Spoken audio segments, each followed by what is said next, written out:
Don't you hate when something embarrassing happens and then you overthink about it like 5 working days? Because let me tell you, I'm going to tell you how I also feel this and how I actually like cope with this. There's like a trick or like a hack to not overthink a awkward situation. There's some mindset and things I want to talk about, and it's like it's not avoidable. You cannot fully. I can already say this. You cannot fully avoid awkward situations, but what you can do is change the way you think about it, and in the moment while the awkward moment happens, you can take some sort of tips, tricks that I do. Okay, today I also had an awkward moment, but usually the base of why things are awkward is usually because if you are, for example, thinking an overthinker or an over observer, you analyze every certain interaction or something. You cannot. There can like be some sort of silence or like some sort of you don't know what to say. It's usually this you don't know what to say, and that's okay. Think about that. Accept that fact that it's okay that sometimes you genuinely don't know what to say. And actually, what the tip is when that happens is to be very honest in that moment. Take a deep breath or like a quick breath, stay with like 2 feet on the ground and tell that person, tell it in the moment, I don't know what to say.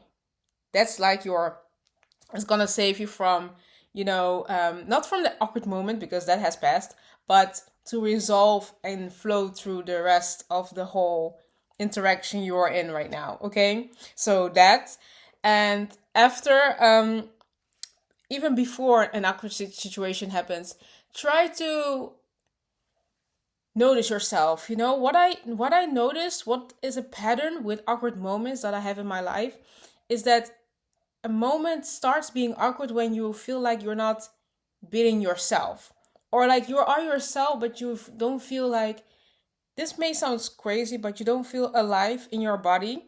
So what helps is like touching yourself, or like, doing one of these. I have this theory that, this, do you know this sort of movement?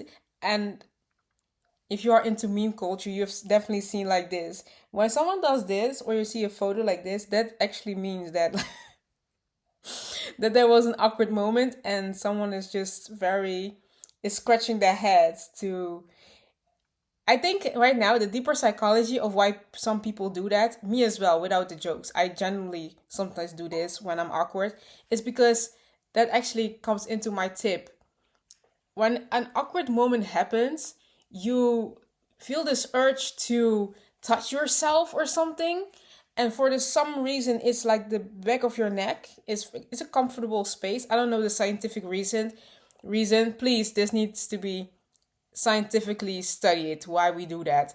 But you see, like if you touch yourself while you have an awkward moment, you are like, okay, you need that comfort. You're comforting yourself. That's basically what you're doing at that moment. You're comforting yourself. You're telling yourself, hey, it's okay, it's fine, calm down.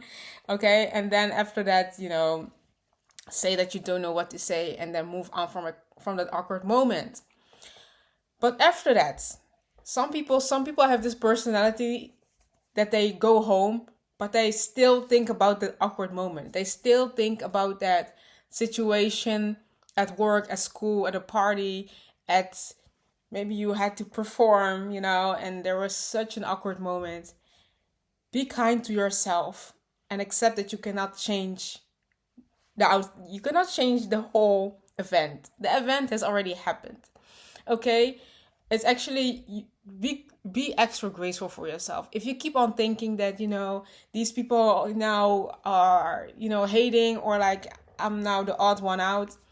Okay, and even if that's true, which usually it's your own voice. It's usually our own conscious judging ourselves way more than the average person. Of course, when the awkward moment happens, people are gonna talk about it. Okay, that's inevitable.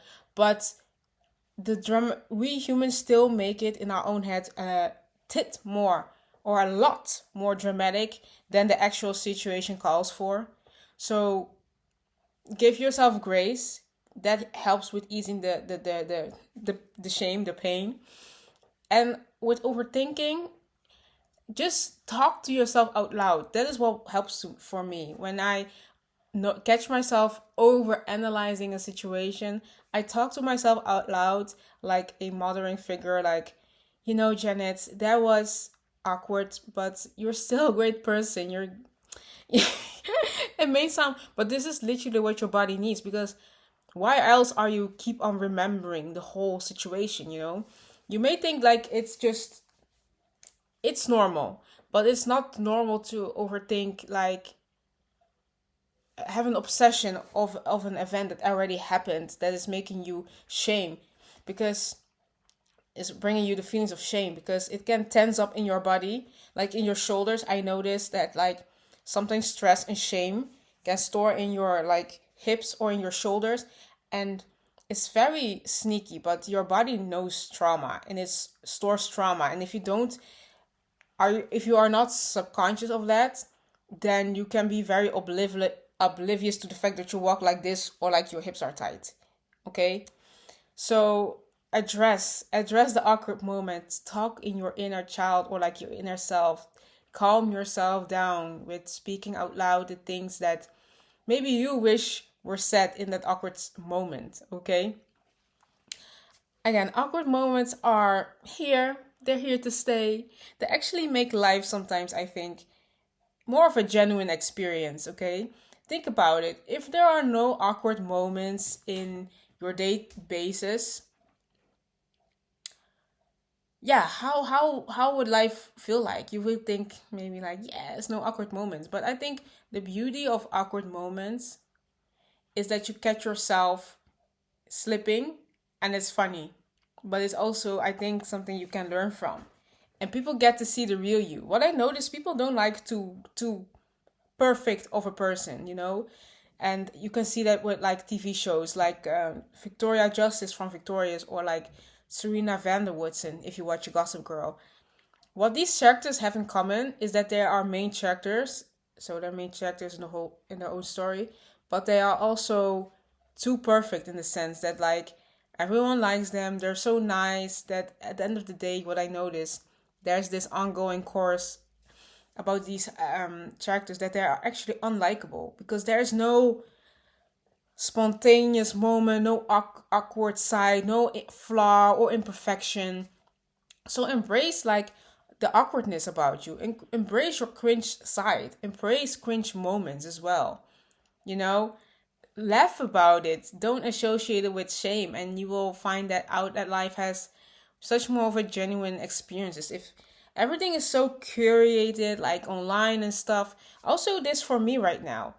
One untold truth about content creators that make content on YouTube or whatever.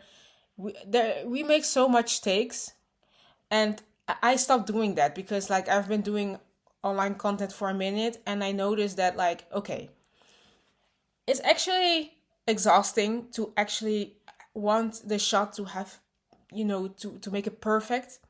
Sometimes I stutter. Sometimes I don't like the way how my hair sits.